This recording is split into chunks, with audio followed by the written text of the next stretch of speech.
my TLDR is it's a nothing burger, in my opinion. Well, hello, ladies and gentlemen. Today is Sunday, July 10th. I'm Eric Planey, I am Lucas Finco. and on a beautiful summer day, we are the pirates of clean tech. Yar! Arr. So I just realized something. This is our 49th episode. Mhm. We have the big 5-0 next week, but I just celebrated my big 49th birthday. So there's some symmetry going on here. Congrats. I love it. Oh man, we'll have to go out. You didn't tell me about this. I'll take you out. I've got the best birthday in the world. I am on July 3rd when they actually wrote the Declaration of Independence and signed it, but I always have the next day off, which is great. In my 20s, in my early days, that was fantastic. Now I just sleep in a little bit more. Yay. Lucas, how are you today? I'm good. It's a beautiful Sunday. We gotta wrap this up so I can get out and work out. So I just got done with a long bike ride, so I am quite exhausted. But I am, in the spirit of it, wearing my Team Norwegian Kishka cycling shirt. Fellow pirate Jack Eiley and myself started this charity for MS rides. We ride for multiple sclerosis at least once a year, and hope to get it again going this year. So that's always fun. A lot going on. We have a lot to cover today, but I think we should give a shout out first off to our listeners, especially as we did some numbers over the last couple of weeks and realized that our listenership, is that even a word, is gone up substantially over the last few months. And we're averaging what, about 7,000 listeners an episode right now? So yeah, our numbers are averaging about 5,000 to 7,000, give or take. You know, it's an estimate. It fluctuates quite a bit. So we have a lot of listeners on Apple Podcasts. So welcome, Apple Podcast listeners. We appreciate you joining. Yeah, and I know our last episode 48, we had a fantastic guest, Katrina Stanislaw, talk about ag tech, fintech, and I'd like to say clean tech as well.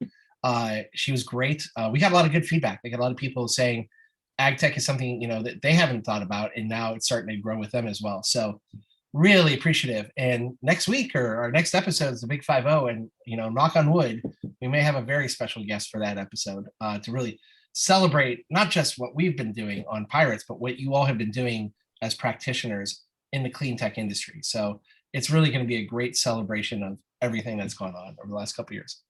Yep, we're really appreciative of everything our listeners have been up to and have been doing and making an impact. It's certainly needed now more than ever. So we need to double our efforts and work even harder. Yeah, exactly right. So before we get into our episode and our articles, we don't have a guest today. Let me do the old disclaimer. Views and opinions expressed by Lucas and I are only those of Lucas and I, and not any organizations we are affiliated with. And any public companies we speak about, public securities that are related to topics we talk about, please do your own independent research and use a professional advisor before making any decisions on securities purchasing related to anything we speak about today. You want me to go first? I think you've got the big dog discussion, Yeah, okay. And I gotta say, I just got out of the shower. I'm enjoying my Hudson Valley Angry Orchard crisp apple cider. I think you're being a good boy tonight because you're gonna work out. Yeah, I'm just drinking water, so I'm ready for my workout. I am. This is my post-workout cider, and thank you, Angry Orchard. You want to go to the big one? We can start with the big one, right? Let's go to the big one. Mine will be speed round. So I was a little frustrated because I was looking for information on the Supreme Court decision on the EPA, West Virginia versus EPA, the Clean Power Plan. I could not find good information. So I literally had to go find the decision itself from the Supreme Court website. They'll have the link below, supremecourt.gov. And I found the decision very readable. So you don't have to be an attorney to read it. At least I didn't have to be. It's very readable. It's written in plain English. There's a lot of case references, but whatever. So I found it readable. And it was the only way I could really get a good, clean answer on what the heck is going on. So I guess my my TLDR is it's a nothing burger, in my opinion. It won't even, in my opinion, set precedent. because the Clean Power Plan, it turns out, was abandoned by the Trump administration, and it was challenged in court. It was challenged in court like immediately and never even went into effect. And then the EPA abandoned it years ago anyhow. And then when Biden came in office, they decided not to pick it up. They're going to come up with a new rule. So this entire decision is about something that's not relevant, not in application, has been abandoned, has already been, kind of put to the side by the courts. So the precedent they're setting here is they have nullified a administrative rule that nobody's using and nobody's paying attention to, and it's already been abandoned. So there's your precedent, in my opinion. So in the future, if there's a administrative rule that nobody's using and nobody wants to use and nobody's challenging, then they can use this as a precedent. So I think that's big for me. That's my big takeaway. In my opinion, it's total nothing burger. You can argue, you can get mad about it. There's no point in getting mad about it. In my opinion, you can just don't bother. Yeah, so let me get into some details. No, this does not mean that Congress has to reauthorize the EPA to regulate CO2. That I think that was incorrect reporting. The Congress authorized the EPA to regulate CO2 in 1990. I think that's something I've been mad about since 1990. That is something you can be mad about. And they reaffirmed this actually in Massachusetts versus EPA in 2007. The Supreme Court said, yes, 1990 was the congressional mandate. So no, whoever was saying that, no, this does not mean that Congress has to reauthorize the EPA to regulate CO2. I personally didn't like the Clean Power Plan anyhow. So to say the Clean Power Plan is now struck down, it's like, well, okay, fine, I don't care. They the way I had it explained to me is they set the limits just above natural gas generation.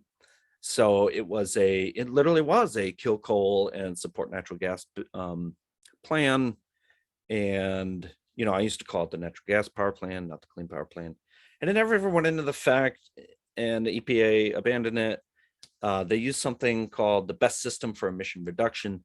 So I would have to get into this. This brings up the whole concept of the administrative state. And so what that is Congress can't make every friggin' regulation and rule, and they can't write it out explicitly for every rule. They just don't have the capability to do that. So Congress sets the goals. They have a big act that sets the goal, like we want to reduce CO2.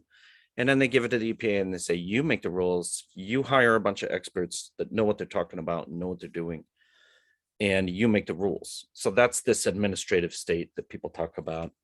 So that to me is where the argument is. That's the whole argument's in here.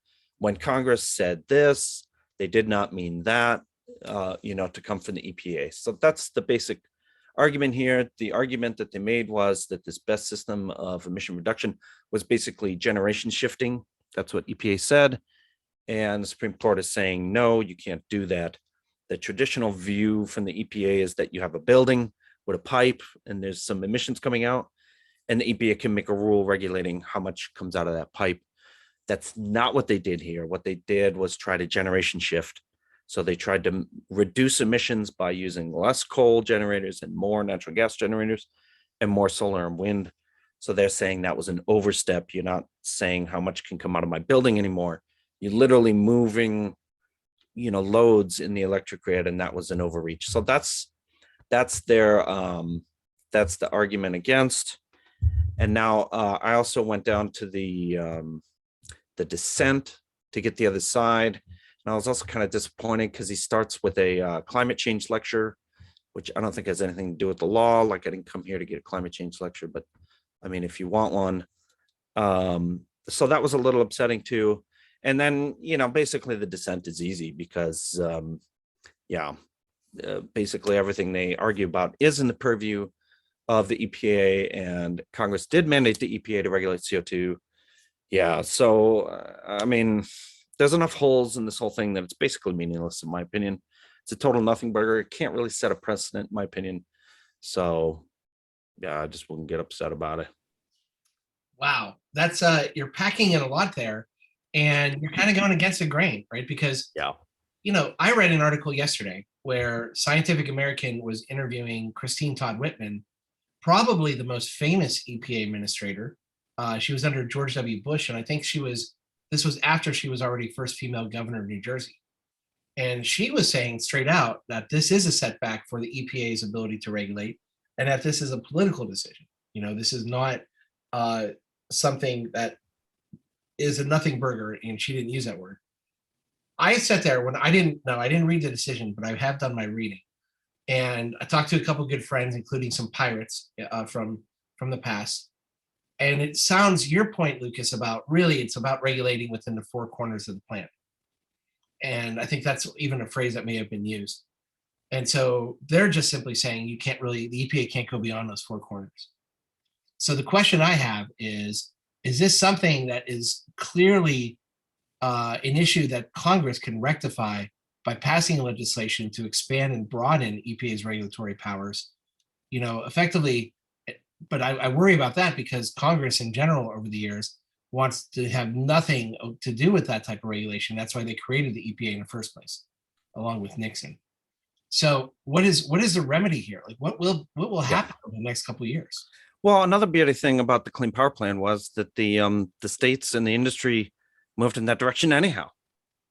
So I go back to the argument I used with the Trump administration, is they're just making themselves irrelevant. They're saying that they can't even figure out, or they want to get in the way of anything out of Congress, and they're just making a giant mess and a ridiculous mess of things that the states and the cities and the industry are just going to do it on their own and then say, forget the federal government. Well, what are they doing? They can't even get their stuff together. We're going to have to do it ourselves. And now, why bother with DC? Don't even bother. Yeah, but you know what? In this time, no. I get it. Look, and the Supreme Court, I think one of the problems that people are having with the Supreme Court, I don't care if you're conservative or liberal, is on one case, they're handing power to the states. And in a case 3 days later that a decision are coming out, they're saying, no, this should be a federal decision. So in this very perilous time in which we need to be acting all together to get to very significant climate goals by 2050, is this a ridiculous speed bump and a bunch of noise that we just don't need right now? That's what I take away from this. Yeah. Okay, great. Hand it over to the states or hand it over, give it back to Congress. Well, maybe Congress is going to, continue to be Democrat majority, and that they are going to empower the EPA to do more. Right. Why would we just take, at the worst time possible, all the issues on climate action and regulation of emissions and just throw a huge monkey wrench into things right now? And that's where I'm very upset about SCOTUS. I don't think SCOTUS has a clear-cut direction one way or the other.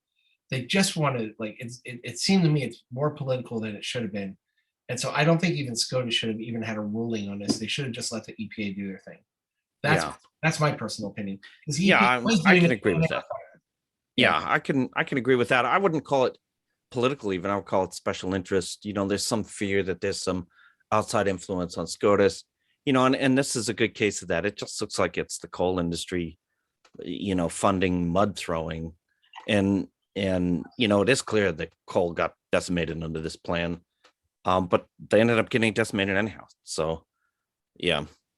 It's funny about the interview, and maybe we'll put it up anyways, the Christine Todd Whitman article in Scientific American. She had a great quote. She said when she was EPA administrator, she felt a successful move by the EPA is when she pissed off both sides of the aisle. Because pissed off both sides of the aisle, she's like, I'm doing something. And this clearly didn't piss off one side of the aisle. It's actually by SCOTUS. So I'm worried about the precedents it sets. I think it sets us back slightly. I do agree with you that I don't think that this is going to be as impactful because the will of the American people are totally on board about climate change. And I wrote a little piece on LinkedIn about this. The will of the American people are now all in for addressing climate change because these people are seeing it. They're seeing the once in 5,000 year hurricane, flood, wildfire, tornado. It's happening every 5 years now. So when people see it this way, they want to address it. They know that the smokestacks are emitting stuff that shouldn't be in the air, and somebody's going to have to take care of that. So as someone that lived in China in the mid 2000s, where you didn't have an EPA that we've seen over the last 30 years that actually regulated and created the strength of resistance to, polluting our skies. I want the EPA to stay empowered, and I hope that Congress wakes up and counteracts this move, even though it may not be as strong and as impactful as people are in the press are saying. Yeah. I mean, yeah, I mean, what do I want? Yeah, I want CO2 regulated as a pollutant, right? So this does set that back. Well, just if the EPA can find another way that makes it, more defensible legally, then maybe they can get around this still. The precedent I don't like here is that what you just said, the Supreme Court just does whatever. It almost seems like there's no rule of law. There's no logical legal argument here. It's just like we said, special interests in politics. But that's not what the court's supposed to do.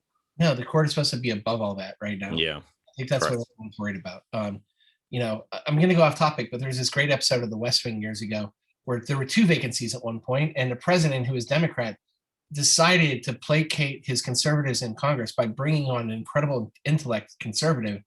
And then the new Supreme Court Chief Justice was going to be an incredibly powerful, intelligent woman who has this great track record in, case law and in, making these great arguments. So, the whole thing was, let's raise the bar of the Supreme Court by bringing in this intellectual firepower.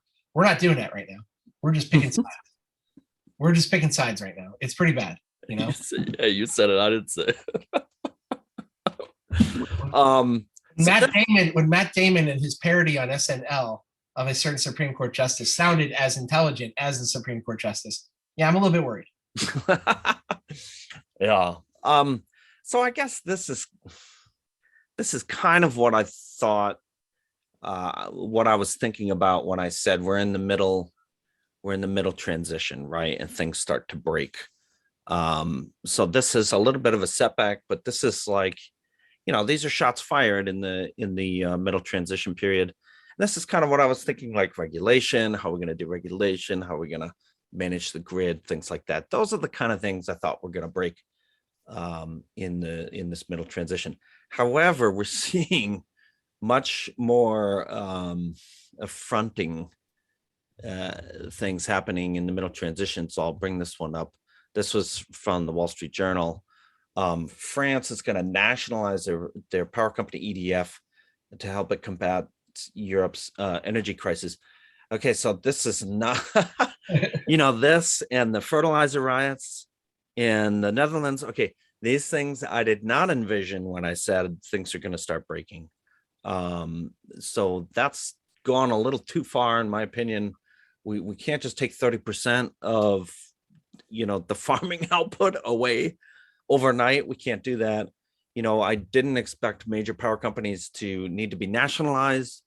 So this is a little too much breaking, in my opinion. This is not what I thought was going to happen. This is not what I meant when I said things were going to break. So wow, this is scary. Oh, it looks like I'm on the wrong browser, but this kind of stuff is scary. I didn't expect this to happen. This is things breaking. What scares me about this is, how bad does it have to be that the French government has to nationalize the utility, or EDF, as a company in order to make it move faster? When was the French government known for moving fast? Right? I mean, that's scary. When is any government known for really moving fast on something? Yeah. With major exceptions like the moonshot in the 60s, etc. So, but at the same time, maybe we got to look at the positive of this, which is France and the EU are taking climate change seriously. They're taking the UN 2050 goals seriously. So maybe this is the shot across the bow that's needed for others to wake up and say, we got to get moving. The sad thing is, I mean, this article, this news just got drowned out in the headlines. Yeah. I don't think most people in the industry even saw this article this week. Yeah, I know. Everything else going on. And like you said, the Netherlands rioting. My God, what is that all about? Yeah. So I think it's kind of sad. This really did get kind of drowned out. And but maybe it'll pop up over the next week or two as the mechanism takes place and the nationalization takes place. And France even has nuclear. So I don't know. The prices are just swinging, I guess, because they're connected to areas with a lot of natural gas generation that's getting taken offline. We may have to talk a lot about Europe on our next episode because I saw an article and I only saw the headline, but I speak a little bit about EU here in a little bit, but it sounds like Germany is going to be turning off all its nuclear. Yeah, I saw some. Final decision is made. And I just happened to have breakfast over the holiday back in my home state with somebody who is heavily involved in a major German industry. And he was telling me that those German nuke plants are renovated and they can go forever. They can go another 30 years. So we got some issues here we'll talk about, but great article. I'm glad you brought this up, Lucas. Well, I had heard that they were asking German citizens to conserve energy already. I'm like, how's it going to be in the winter? Oh, I was going to say, maybe that's not bad to like get the mindset changed now so that in winter it's not as drastic, right? So you could look at that in two ways. Yeah. Okay, that's me. So I actually have 5 articles, so I'm going to go a little bit on a speed round. Okay. But, we just had a lot to talk about. CNBC, climate policy. Europe will count natural gas and nuclear as green energy in some circumstances. This is published from this past Wednesday, July 6th, by Catherine Clifford. Great article here. Again, this is something that I think is worth having a debate on. Natural gas in terms of power generation and nuclear energy, I think in terms of existing nuclear, I believe, it will be counted towards sustainability goals. Now, you can argue, and this article brings up one statistic, I think, that natural gas being burned still actually emits carbon. And I think it's like 58%, 58.5% of the level of carbon that's burned versus coal. So it's certainly an improvement, but it's actually a little bit more than I think what most people think. Also, you have to be very careful with the way natural gas is extracted because it does also have methane emissions, and methanes are actually like, greenhouse gas on steroids. So carbon capture has to be, or methane capture has to be a big thing at the source of the mining or the extraction. But I actually think this is a good thing. Personally, and I will talk about this on another article, in order for us to be smart about what we're doing, if we've got existing assets that are not generating carbon, shutting those down right now at this time in which our grid is really on, a very interesting situation. It's in transition itself. So having stable sources of carbon-free generation like nuclear, less carbon generation like gas versus coal, these make sense for me. I think simply you just got to start putting deadlines in, saying that it's going to count towards sustainability goals for the next 5 years, for the next 7 years, and then we're going to wean ourselves off this transition fuel, right? I think that's the way to do it. I think U.S. should look at that too, because I remember back when post Fukushima, Europe was turning off its nuclear and turning on its coal. So all these countries that signed the Paris Climate Accords were actually increasing carbon emissions, where the U.S. at the time had not signed Paris Climate Accords, and our natural gas generation was supplanting coal on a market-driven basis, and our carbon emissions were going down. Right. So there is an argument to be made about gas. Again, I did economic development in the middle of a shale boom in the Ohio, PA area. So I saw the job creation and it's what it did for a well-being standpoint. So I am a little bit more pro gas than probably the average green person. Again, it's a transition fuel. So that's why I wanted to focus on this article. Yeah. Oh, that lines right up with the Clean Power Plant. So yeah. Yeah, agreed. Okay, this one I believe is local from WBUR out of Massachusetts. Now, full disclosure, I am a CEO of a clean energy startup based in Massachusetts. So this was a personal interest to me. What to know about Mass's new 2025-2030 Clean Energy and Climate Plan. Massachusetts, what I really like about that state, and this is shameless brown nosing to state officials, they set targets that are achievable. And also, because they're smaller in resources versus, say, a New York State or a California, I feel they don't overextend themselves. They set practical targets and they try to execute. So, again, this was like looking at, their existing portfolio of carbon emissions. And the majority in the state, I think, is transportation related, 37.9%. So I think they said they need to get up to something like 1 million electric vehicles on the road by 2030 to start having a dent. They're not near that task right now. They're not selling anywhere near the electric vehicles, and now with the supply chain shortage. So this program that they put in place is setting practical state line targets by 2025 and 2030. I think they got to drop emissions by 33% off 1990 levels by 2025, 50% by 2030. In 2020, they said state emissions were down 31.4% from 1990 levels.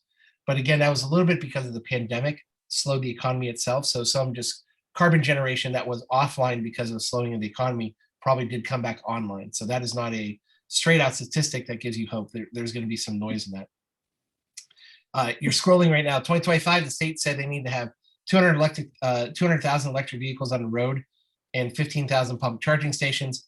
Again, by 2030, they want to have 900,000 EVs on the road and 75,000 public stations.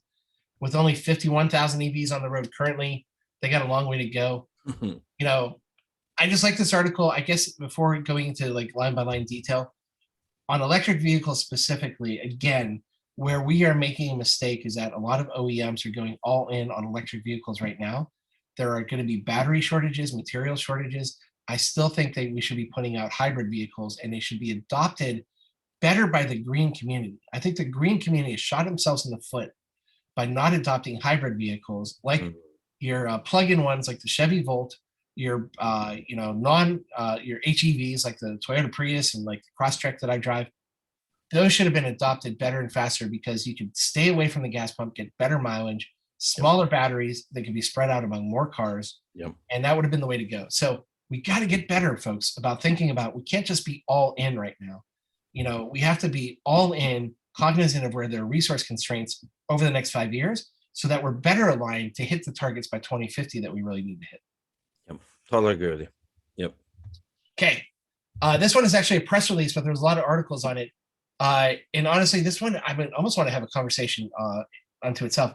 Blackstone Group, big, large private equity firm, announced $400 million investment in expansive, leading global carbon and environmental commodities exchange platform. Again, this is from July 6th. What I like about this is, you know, we need to set up the green infrastructure behind the scenes from daily life in order for us to start hitting targets. We've talked about having cap and trade system in place in the United States that really hasn't taken place, carbon caps, et cetera.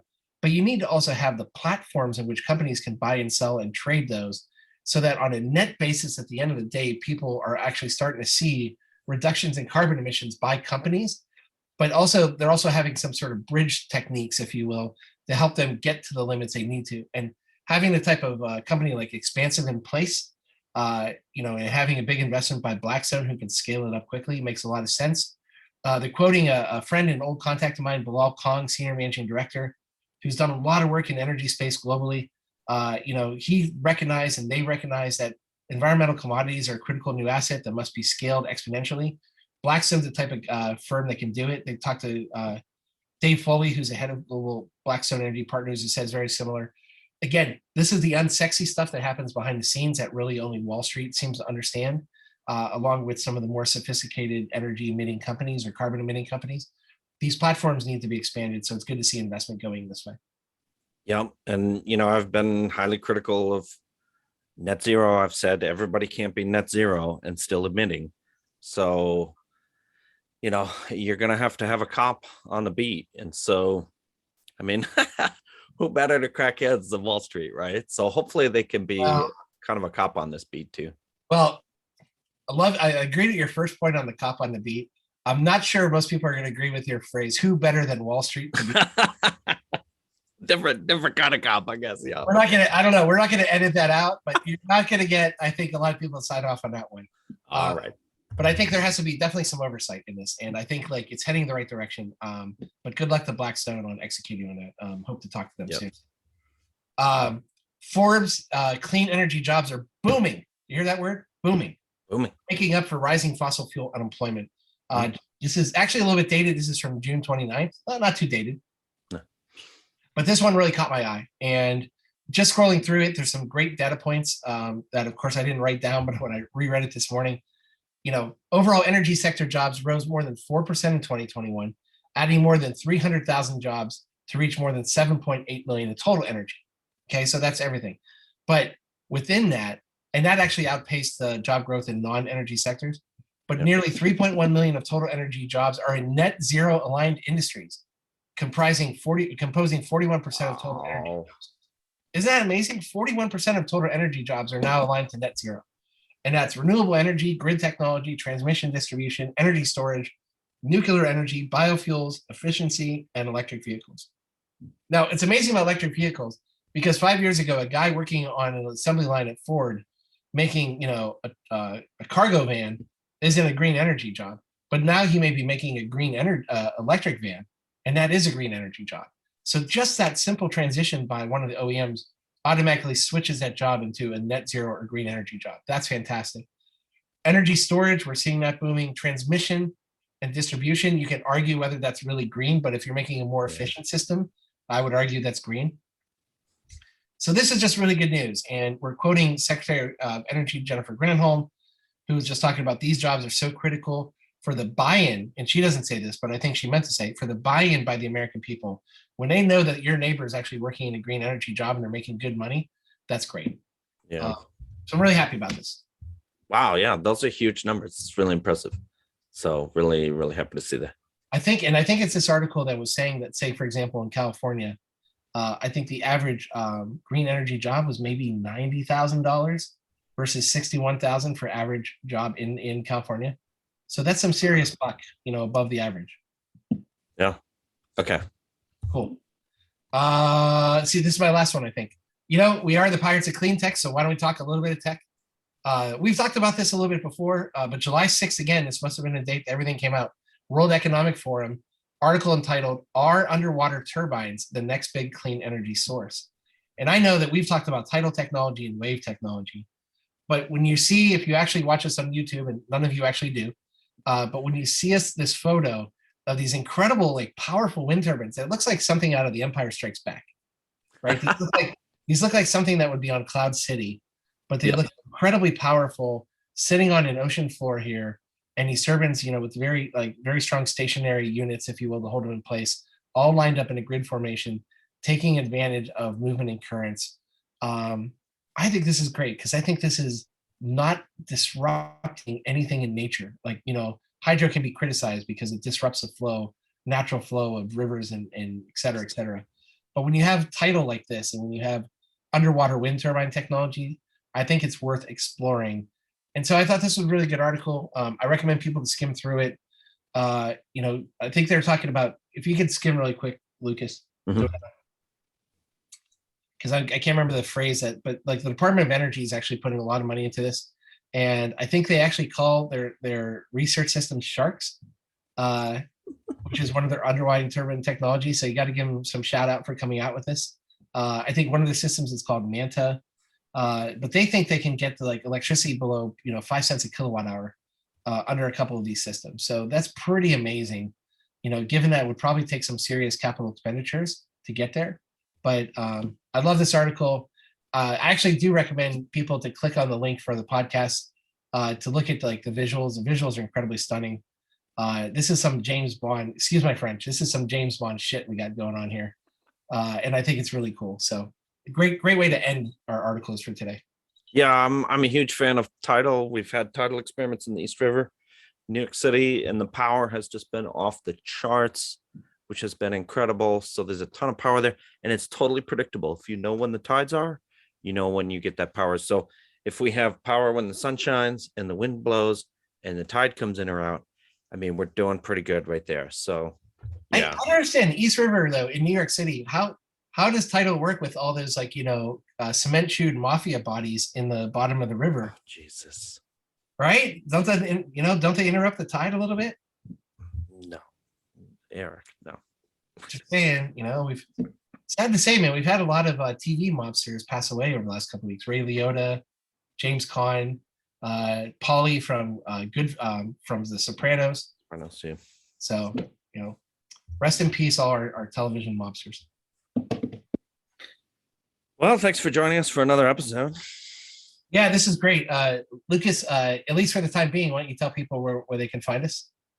Yeah, so we're on about a dozen different podcast sites. So you can search for Pirates of Clean Tech and you click subscribe or follow, and then you'll get updates on when our new episodes post. We're also on YouTube if you want to follow along in the articles with us. Again, search for Pirates of Clean Tech on YouTube, click subscribe, and then click the alarm bell so you get the notifications. We have a LinkedIn page that we're never really using, but we post some articles on there. So, reach out to us. Let us know how we're doing. Again, we're so happy about our numbers, and really it's because of everyone listening. If you're listening to us, it really does say that you're a catalyst for making changes in the future, right?